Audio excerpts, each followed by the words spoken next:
Bismillahirrahmanirrahim. Assalamualaikum warahmatullahi wabarakatuh. Salam rahayu, rahayu, rahayu buat sedulur-dulur semua dimanapun berada. Di sini saya akan mencoba atau menceritakan tentang Syekh Subakir dan penguasa tanah Jawa.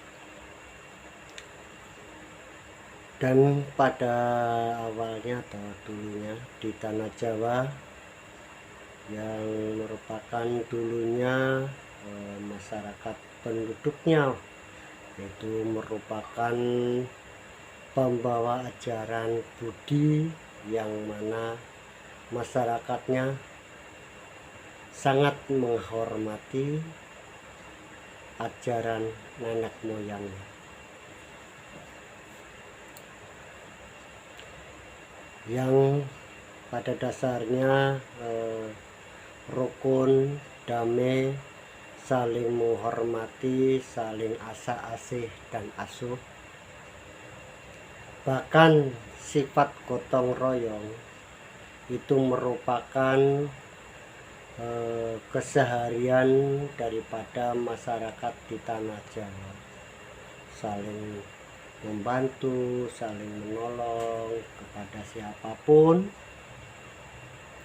bahkan saling menghormati dan saling menghargai sesama makhluk ciptaan Sang Hyang Widi atau Sang Hyang Tunggal, yaitu Tuhan Yang Maha Esa.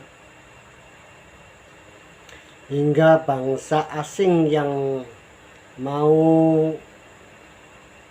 masuk ke tanah Jawa, yang pada dasarnya tidak mudah dan tidak gampang seperti para saudagar dan para utusan dari Turki, yang mana tengah banyak yang kewalahan atau tidak bisa masuk ke tanah Jawa dengan mudah. Oleh karena itu, Sultan Turki, yaitu Utsmaniyah Muhammad Al-Fatih, mengutus seorang syekh yang bernama Syekh Subakir, yang berasal dari negeri Persia, ya. Beliau itu berasal dari negeri Persia yang mempunyai kelebihan, yaitu kemampuan supranatural yang sangat tinggi guna mengatasi dan menaklukkan dayang penguasa tanah Jawa untuk menyebarkan agama Islam di tanah Jawa. Dan oleh karena itu, maka dengan datangnya Syekh Subakir ke tanah Jawa dan bernegosiasi atau istilah lain saling mengaduk saktian pertama dengan dayang atau penguasa tanah Jawa, dan akhirnya disepakati beberapa kesepakatan atau perjanjian, diantaranya yaitu yang mana boleh menyebarkan agama Islam di tanah Jawa, tetapi tidak dan jangan dengan cara dipaksa atau pemaksaan, dan tidak merusak tatanan budaya serta adat dan tradisi yang ada di tanah Jawa, agar semua tatanan kehidupan di tanah Jawa itu dengan semestinya damai, aman, tentram, makmur, tenang, bahkan toto tentrem raharjo loh jinawi untuk tanah kelahiran atau tanah Jawa ini ya. Oleh karena itu dengan kesepakatan para katakanlah penguasa tanah Jawa dengan Syekh Subakir, dan akhirnya Islam dengan katakanlah 9 wali pertama, angkatan pertama yang di saat itu bersama Syekh Subakir menyebarkan agama Islam di tanah Jawa. Dan ini nanti ada beberapa cerita lain yang mana akan diceritakan oleh saudara atau teman kita, yaitu Bapak Sudirman. Semoga untuk Bapak Sudirman tentang Syekh Subakir dipersilakan untuk sedikit dan banyaknya bisa menceritakan. Terima kasih, semoga. Ditaklukan oleh Kanjeng Sunan Syekh Subakir, Islamin itu ya. Pertama kali ditaklukkan yaitu Gunung Serandil, karena Gunung Serandil dulu tempat meditasi, tempat siarnya Buddha, tempat markas berasalnya Buddha dan Hindu di situ. Nah, jadi situ ditaklukkan oleh Kanjeng Sunan Syekh Subakir atas izin Allah ya, yaitu yang berkaitan dengan yaitu yang Semar. Yang Semar adalah beliau suatu pendeta dari Buddha. Jadi berkata kalau zaman dulu tarafnya itu manusia setengah dewa. Gitu ya. Nah, manusia dewa. Ya sebetulnya juga dia siar. Dalam siar itu sebetulnya dia juga Islam juga, menyebarkan agama Islam. Cuma bedanya kalau Buddha tuh sang yang Widiwasesa.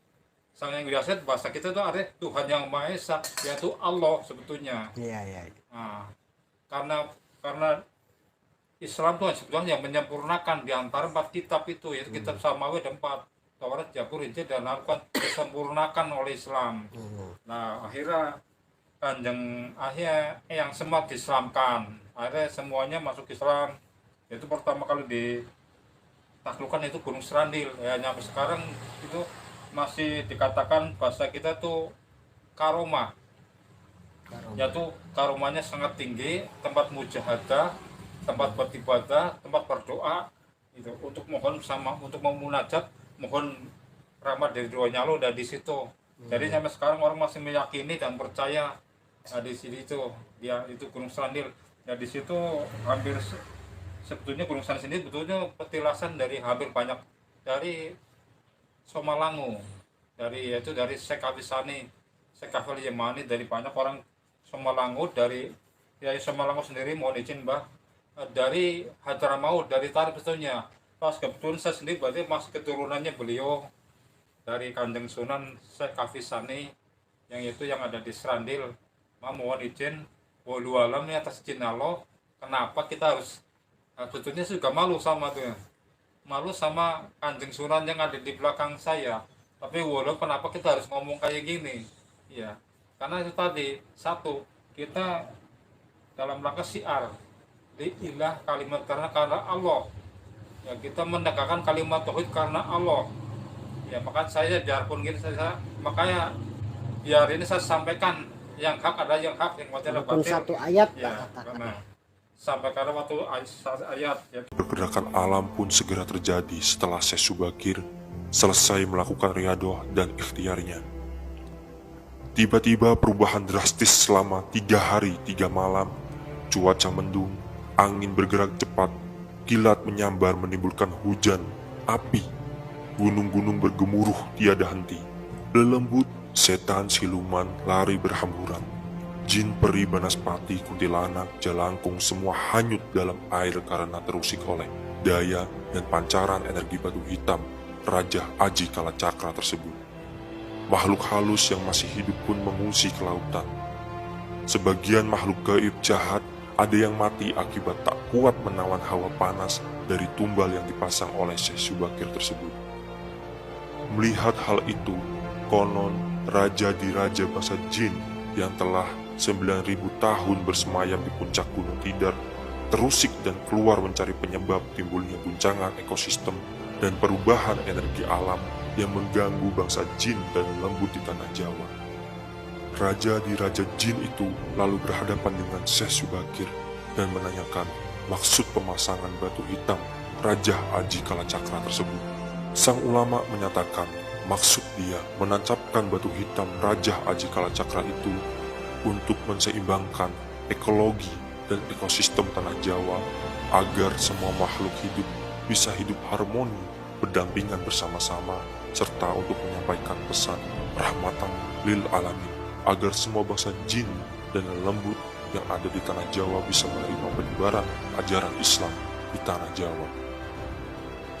Setelah terjadi perdebatan, mereka saling beradu kesaktian. Pertempuran sengit antara keduanya terjadi selama 40 hari, 40 malam. Sehingga raja di raja jin, Sang Danyang Tanah Jawa ini merasa kewalahan dan menawarkan perundingan. Akhirnya, Sang Danyang Tanah Jawa bersepakat dan memberikan beberapa syarat. Isi kesepakatan antara lain tidak lagi mengganggu penyebaran Islam yang dilakukan oleh Syekh Subakir beserta para ulama di tanah Jawa.